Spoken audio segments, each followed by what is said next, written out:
ഉപമുഖ്യമന്ത്രി പദവി വേണമോ എന്നതുൾപ്പെടെയുള്ള കാര്യങ്ങൾ മുസ്ലിം ലീഗ് ചർച്ച ചെയ്യുമെന്ന് സംസ്ഥാന ജനറൽ സെക്രട്ടറി PMA സലാം 24-നോട്. മുഖ്യമന്ത്രി ആരായിരിക്കണമെന്ന് ലീഗിനോട് അഭിപ്രായം ചോദിച്ചാൽ താൽപര്യം പറയുമെന്നും അദ്ദേഹം പറയുന്നു.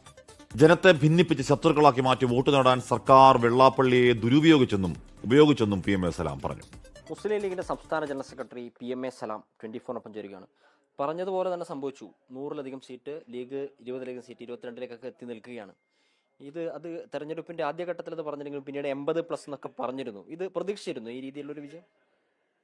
ഞങ്ങൾ തെരഞ്ഞെടുപ്പ് രംഗത്തിറങ്ങിയപ്പോൾ തന്നെ ജനവികാരം മനസ്സിലാക്കാൻ ഞങ്ങൾക്ക് സാധിച്ചിരുന്നു. അത് ഈ തെരഞ്ഞെടുപ്പ് മാത്രമല്ല, ഇതിനു മുമ്പ് നടന്ന പഞ്ചായത്ത് മുനിസിപ്പൽ തെരഞ്ഞെടുപ്പിലും ജനങ്ങളോട് സംവദിച്ചപ്പോൾ അവർ ജീവിതത്തിലുണ്ടായ പ്രയാസങ്ങൾ, ഈ 10 കൊല്ലത്തെ ഭരണത്തിൽ അവർക്ക് നല്ലതൊന്നും പറയാനില്ല. ഒരുപാട് ബുദ്ധിമുട്ടുകളും പ്രയാസങ്ങളുമാണ് ജനങ്ങൾക്ക് ഈ ഗവൺമെൻറ് ഉണ്ടാക്കിയത്. അതുകൊണ്ട് തന്നെ അത് അനുഭവിച്ച ജനങ്ങൾ ഈ ഗവൺമെൻറ്റിനെ മാറ്റണമെന്ന് തീരുമാനിച്ചു. ജനങ്ങളുടെ തീരുമാനത്തോടൊപ്പം UDF നിന്നു. അതുകൊണ്ട് വിജയം എളുപ്പമായി, വലിയതായി. ഭരണവിരുദ്ധ വികാരം ഒന്നും തന്നെ കാണിക്കാനില്ല എന്നാണ് തെരഞ്ഞെടുപ്പ് ഫലത്തിന് ശേഷവും M സ്വരാജിനെ പോലുള്ള സംസ്ഥാന സെക്രട്ടേറിയറ്റ് അംഗങ്ങളൊക്കെ പറയുന്നത്. പിന്നെ ഈ വോട്ട് വന്നതൊക്കെ കള്ളവോട്ടാ. ജനങ്ങൾ വോട്ട് ചെയ്തതല്ലേ, അവരുടെ വികാരമല്ലേ. എന്തുകൊണ്ട് മാർക്സിസ്റ്റ് പാർട്ടിയുടെ കോട്ടകൾ തകർന്നു? പശ്ചിമ ബംഗാൾ പോലെ, ത്രിപുര പോലെ, കണ്ണൂരും കാസർഗോഡും ഒക്കെ ആയി. എന്തുകൊണ്ടായി? അത് പരിശോധിക്കാൻ സംസ്ഥാന ജനറൽ സെക്രട്ടറി പറഞ്ഞല്ലോ, ക്ലിയറായിട്ട് പറഞ്ഞു. എന്തുകൊണ്ട് ഈ വീഴ്ചയുണ്ടായി ഞങ്ങൾ പരിശോധിക്കും, എല്ലാ വശങ്ങളും പരിശോധിക്കുമെന്ന് വ്യക്തമായി അദ്ദേഹം പറഞ്ഞിട്ടുണ്ട്. ആ പരിശോധിച്ചാൽ അവർക്ക് നല്ലത്. എന്തുകൊണ്ട് ഇത്തരം ഒരു തകർച്ചയിലേക്ക് ഈ പാർട്ടി പോയി, ആരാണ് ഉത്തരവാദി എന്നതിനെക്കുറിച്ച് പഠിക്കണം. യഥാർത്ഥ കമ്മ്യൂണിസ്റ്റുകാർ ഞങ്ങൾക്ക് വോട്ട് ചെയ്തിട്ടുണ്ട്. കാരണം CPM ഒരു കമ്മ്യൂണിസ്റ്റ് പാർട്ടി അല്ലാതായി എന്നതാണ് യഥാർത്ഥ കമ്മ്യൂണിസ്റ്റുകാരൻ്റെ ചിന്ത. അതുകൊണ്ട് പാർട്ടിയെ തിരിച്ചു കൊണ്ടുവരണമെങ്കിൽ പിണറായിയുടെ നേതൃത്വം അവസാനിക്കണം. ഇനിയും ഭരണത്തുടർച്ച കൊടുത്താൽ ധിക്കാരവും ധാർഷ്ട്യവും കൂടും. അത് കേരളീയ പൊതുസമൂഹത്തിന് ദോഷം ഉണ്ടാക്കും, കമ്മ്യൂണിസത്തിന് ദോഷമുണ്ടാക്കും എന്ന് മനസ്സിലാക്കിയിട്ട് യഥാർത്ഥ കമ്മ്യൂണിസ്റ്റുകാർ ജനങ്ങളോടൊപ്പം UDFന് വോട്ട് ചെയ്തു. ഈ കമ്മ്യൂണിസ്റ്റ് പാർട്ടിയെ അല്ലാതാക്കിയത് പിണറായി വിജയനാണെന്നാണ് പറയുന്നത്. അത് എന്നാണ് അവർ വിശ്വസിക്കുന്നത്.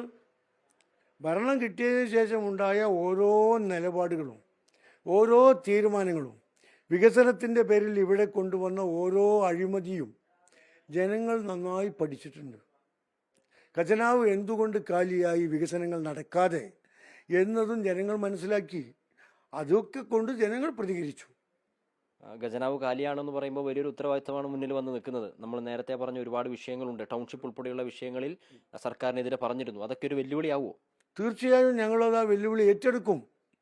ജനങ്ങളെ സഹായിക്കുക, അവരുടെ പ്രതീക്ഷകൾക്ക് ചിറക് വെക്കുക, അവരുടെ സ്വപ്നങ്ങൾ സാക്ഷാത്കരിക്കുക, ഇതൊക്കെ UDFൻ്റെ ഉത്തരവാദിത്വം തന്നെയാണ്. ആ ഉത്തരവാദിത്വം ഏറ്റെടുത്തിട്ടല്ലേ ജനങ്ങളോട് വോട്ട് വാങ്ങുന്നത്. അതുകൊണ്ട് തന്നെ അതിനുള്ള പദ്ധതികളൊക്കെ UDF ഏറെക്കുറെ തയ്യാറാക്കി വെച്ചിട്ടുണ്ട്. അത് പൂർത്തിയാക്കും. എല്ലാ വികസന പ്രവർത്തനങ്ങളും ഞങ്ങൾ പൂർത്തിയാക്കും. സമയബന്ധിതമായി, അഴിമതി രഹിതമായി കേരളത്തിന് സൽഭരണം ഞങ്ങൾ കാഴ്ചവെക്കും. ഈ സാമുദായിക സമവാക്യങ്ങളൊക്കെ തെരഞ്ഞെടുപ്പ് കാലത്ത് ചർച്ചയാവുന്നതാണ്. വെള്ളാപ്പള്ളി നടേശന്റെ മുസ്ലിം ലീഗ് വിരുദ്ധ പ്രസ്താവന, മുസ്ലിം ലീഗ് ആയിരിക്കും UDFനെ ഭരിക്കുക, ജമാഅത്തെ ഇസ്ലാമിയുടെ കയ്യിലേക്ക് ഭരണം പോകുമെന്ന തരത്തിലുള്ള പ്രസ്താവനകളൊക്കെ തെരഞ്ഞെടുപ്പ് കാലത്തുണ്ടായിരുന്നു. ലീഗിന്റെ ആ സമയത്തെ പ്രതികരണം മിതത്വമുള്ളതാണെങ്കിൽ കൂടിയും തെരഞ്ഞെടുപ്പ് ഫലത്തിന് ശേഷം എന്തെങ്കിലും ഒരു മറുപടി പറയാനുണ്ടോ? ഇല്ല, അതിനൊന്നും മറുപടി അറിയിക്കുന്നില്ല എന്ന നിലപാടിൽ തന്നെയാണ് ഞങ്ങളുള്ളത്. സർക്കാരിന് ഞങ്ങൾ നേരത്തെ പറഞ്ഞല്ലോ, ഈ സർക്കാരിന് ജനങ്ങളുടെ വോട്ട് വികസനത്തിൻ്റെ പേരിൽ, 10 കൊല്ലത്തെ ഭരണ നേട്ടങ്ങളുടെ പേരിൽ ചോദിക്കാനില്ല. അപ്പോൾ ജനങ്ങളെ തമ്മിൽ ഭിന്നിപ്പിച്ച് പരസ്പരം ശത്രുക്കളാക്കി മാറ്റി അതിൽ നിന്ന് കുറച്ച് വോട്ട് കിട്ടി അധികാരത്തിലേറാമെന്ന ചിന്തയാണ് ഉണ്ടാക്കിയത്. അതിനുപയോഗപ്പെടുത്തിയത് അത്യന്തം നീചമായ മാർഗമാണ്. അതിന് ഇത്തരം ആളുകളെ പ്രേരിപ്പിക്കാൻ കാരണമുണ്ട്. ഗുരുതരമായ സാമ്പത്തിക ക്രമക്കേടിന് സർക്കാർ ഖജനാവിൽ നിന്നടക്കം കോടികൾ തട്ടിപ്പ് നടത്തി സ്വന്തം സമുദായ അംഗങ്ങളെ വഞ്ചിച്ചതിൻ്റെ പേരിൽ 150ഓളം കേസുകൾ ചില ആളുകളുടെ പേരിലുണ്ട്. ക്രിമിനൽ കേസുകളുണ്ട്. അന്വേഷണത്തിൻ്റെ ഘട്ടത്തിലാണ്. അത് അന്വേഷണം നടത്തി ശിക്ഷിക്കപ്പെടാതിരിക്കാൻ ഭരണാധികാരികളെ സന്തോഷിപ്പിക്കാൻ ചില ആളുകൾ ശ്രമിച്ചു. ഈ വെള്ളാപ്പള്ളിയെ സർക്കാർ ഉപയോഗിക്കുകയായിരുന്നോ? തീർച്ചയായും. പരസ്പര പൂരകങ്ങളായി അവർക്ക് അദ്ദേഹവും ഇദ്ദേഹത്തിന് അവരും പൂരകങ്ങളായി വർത്തിച്ചു. അതുകൊണ്ടാണ് ഇതുപോലുള്ള ബീഭത്സമായ ജൽപ്പനങ്ങൾ നടത്തിയിട്ട് പോലും അദ്ദേഹത്തെ ആദരിച്ചത്, അദ്ദേഹത്തെ നവോത്ഥാന സമിതിയുടെ ചെയർമാനാക്കിയത്, അദ്ദേഹത്തെ കാറിൽ കൊണ്ടുപോയി പ്രകീർത്തിച്ചത്, അദ്ദേഹത്തിന് പൊന്നാടയണിയിച്ചത്, ഇതൊക്കെ എന്തുകൊണ്ടാണ്? ഒരു സർക്കാരിൻ്റെ ഉത്തരവാദിത്വം എന്താ? ജനങ്ങളെ തമ്മിൽ ഭിന്നിപ്പിക്കുന്ന, വർഗീയത പ്രചരിപ്പിക്കുന്ന, വിദ്വേഷത്തിന് നാന്ദി കുറിക്കുന്ന ആളുകൾക്കെതിരെ കേസെടുക്കല. പല ആളുകളുടെ പേരും കേസെടുത്തിട്ടുണ്ടല്ലോ. ഇത്രയൊന്നും പറയാത്ത, ഒരു വാക്കിൽ എന്തെങ്കിലും പിഴവ് പറ്റിയാൽ പോലും കേസെടുക്കലും പീഡിപ്പിക്കലും ചെയ്യുന്ന ഗവൺമെൻറ് ഇത് കണ്ടില്ലെന്ന് നടിച്ച് എന്തുകൊണ്ടാണ്? അപ്പം അതൊക്കെ ജനങ്ങൾ മനസ്സിലാക്കി.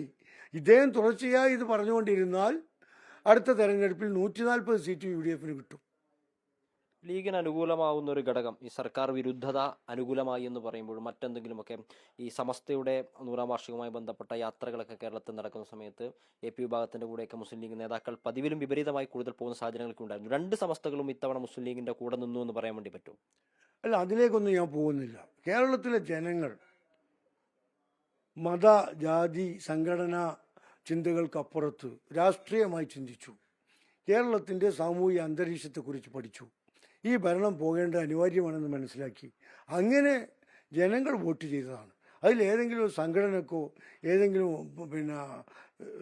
വ്യവസ്ഥകൾക്കോ ഏതെങ്കിലും ആശയങ്ങൾക്കോ വലിയ പങ്കുണ്ട് എന്നൊന്നും ഞാൻ വിശ്വസിക്കുന്നില്ല.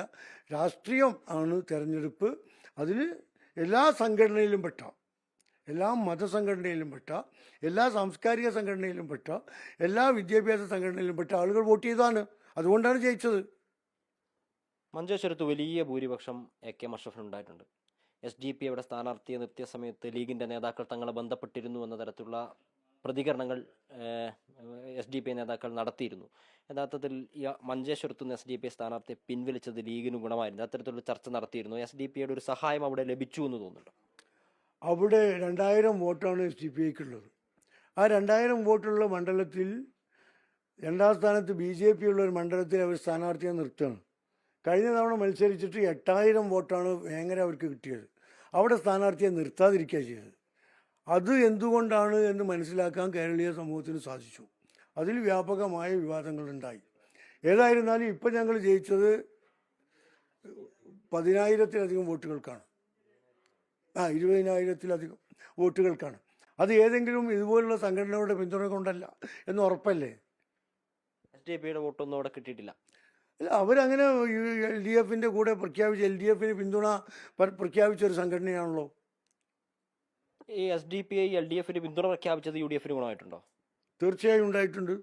ഒരു ഭാഗത്ത് SDPI-യുമായും മറുഭാഗത്ത് BJP-യുമായും സഖ്യം ചെയ്തത് UDF-ന് അനുകൂലമായി ജനങ്ങൾ ചിന്തിക്കാനും വോട്ട് ചെയ്യാനും കാരണമാകും. മറ്റൊന്ന്, ഇനിയിപ്പം തെരഞ്ഞെടുപ്പ് കഴിഞ്ഞു പ്രതീക്ഷിച്ചതുപോലെയുള്ള വിജയം ഉണ്ടായിക്കഴിഞ്ഞു. ഇനിയിപ്പം മറ്റു ചർച്ചകളാണ്. ലീഗ് തെരഞ്ഞെടുപ്പ് കഴിയട്ടെ എന്ന് പറഞ്ഞ ചർച്ചകൾ, മന്ത്രിസഭാ രൂപീകരണം ഉൾപ്പെടെയുള്ള കാര്യങ്ങളുണ്ട്. അതിൽ ലീഗിന്റെ റോൾ എന്തായിരിക്കും? UDF-ൽ അല്ലെങ്കിൽ കോൺഗ്രസിൽ മുഖ്യമന്ത്രി ആരായിരിക്കണം എന്നതിൽ ലീഗിനൊരു അഭിപ്രായം ഉണ്ടാവുമോ? അങ്ങനെയൊന്നുമില്ല. UDF ഇപ്പോൾ റിസൾട്ട് വന്നു. ഇനി വളരെ പെട്ടെന്ന് തന്നെ UDF കൂടിയിരുന്ന് കാര്യങ്ങൾ തീരുമാനിക്കും. അതിൽ മുഖ്യമന്ത്രി ഉണ്ടാവും, ഉപമുഖ്യമന്ത്രി ഉണ്ടാവണമെങ്കിൽ അതുണ്ടാവും, മന്ത്രിമാരുടെ എണ്ണങ്ങളുണ്ടാവും, മറ്റു കാര്യങ്ങളൊക്കെ UDF ഒരുമിച്ചിരുന്ന് ആലോചിച്ച് ഐക്യത്തോടുകൂടി ഒറ്റക്കെട്ടായി ഒരു തീരുമാനത്തിലെത്തും. ഉപമുഖ്യമന്ത്രി സ്ഥാനം ലീഗിന് നൽകുകയാണെങ്കിൽ ലീഗ് സ്വീകരിക്കുക? അതായത് ഇപ്പോൾ കഴിഞ്ഞ അല്പസമയം മുമ്പ് താങ്കൾ തന്നെ പങ്കുവച്ച ഒരു ഫേസ്ബുക്ക് പോസ്റ്റ്, അതിൽ 2ാം നമ്പർ ലീഗ് ഹൗസിന് മുമ്പിൽ 2ാം നമ്പർ വാഹനം നിൽക്കുന്ന ഒരു ചിത്രം പങ്കുവച്ചിട്ടുണ്ടായിരുന്നു. അത് ഉപമുഖ്യമന്ത്രി പദവി കിട്ടുമെന്ന ഒരു താല്പര്യത്തോടു കൂടിയിട്ടായി അല്ലേ? അല്ല, UDF-ന്റെ മന്ത്രിസഭ വരുന്ന സമയത്തൊക്കെ മന്ത്രിസഭയിൽ 2ാമത് മുസ്ലിം ലീഗ് പ്രതിനിധിയാണ്.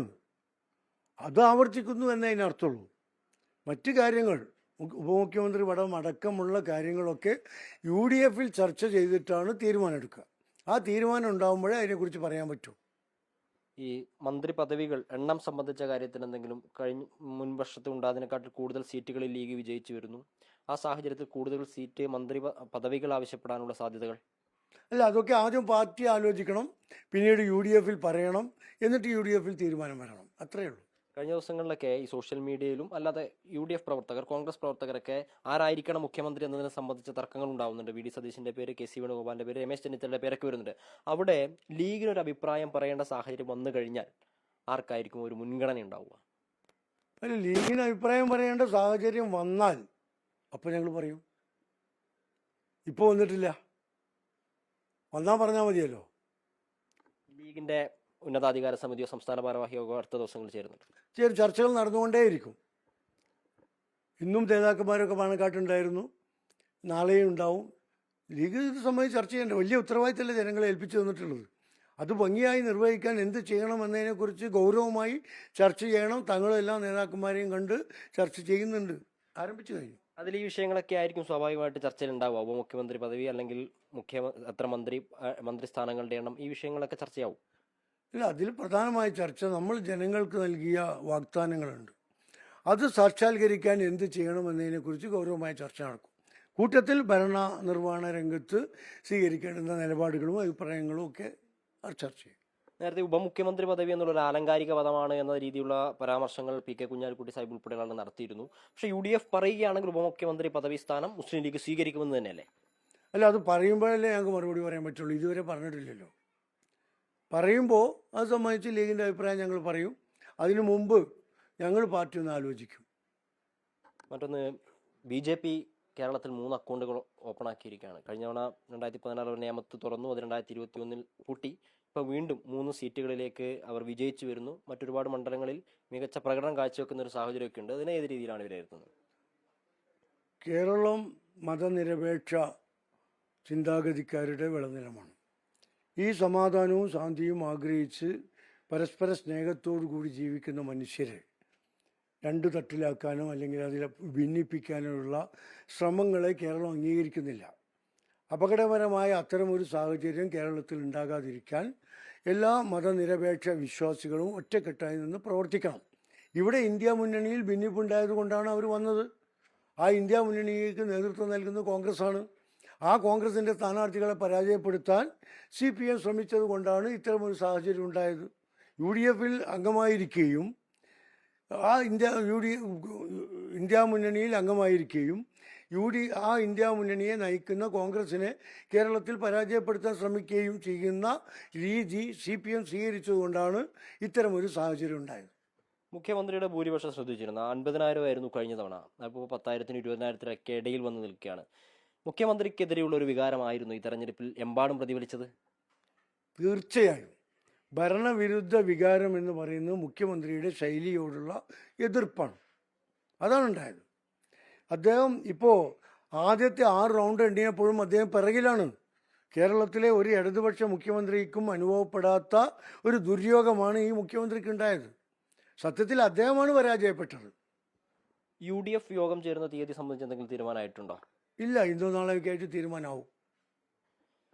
എന്തായാലും ജനങ്ങൾ നൽകിയ അംഗീകാരം, അതിന് ജനങ്ങൾക്ക് ഒരുപാട് വാഗ്ദാനങ്ങൾ UDF നൽകിയിട്ടുണ്ടെന്ന് പറയുന്നു. ഇനിയുള്ള ദിവസങ്ങൾ അത് നിറവേറ്റാനുള്ളതാണ്. അതുൾപ്പെടെയുള്ള കാര്യങ്ങൾ ചർച്ച ചെയ്യും. അതോടൊപ്പം തന്നെ മുസ്ലിം ലീഗിൻ്റെയും UDF-ൻ്റെയും യോഗങ്ങൾ വരും ദിവസങ്ങളിൽ തന്നെ തീർക്കുമെന്നും ഈ മന്ത്രി പദവി സംബന്ധിച്ച കാര്യങ്ങളിലൊക്കെ ആ ചർച്ചകളിൽ തീരുമാനം ഉണ്ടാകുമെന്നുമാണ് മുസ്ലിം ലീഗ് ജനറൽ സെക്രട്ടറി PM എസ്സലാം പറഞ്ഞു വെക്കുന്നത്. മുനീഫ് തിരൂരിനൊപ്പം ഗോകുൽ കെ വേണുഗോപാൽ, 24 മലപ്പുറം.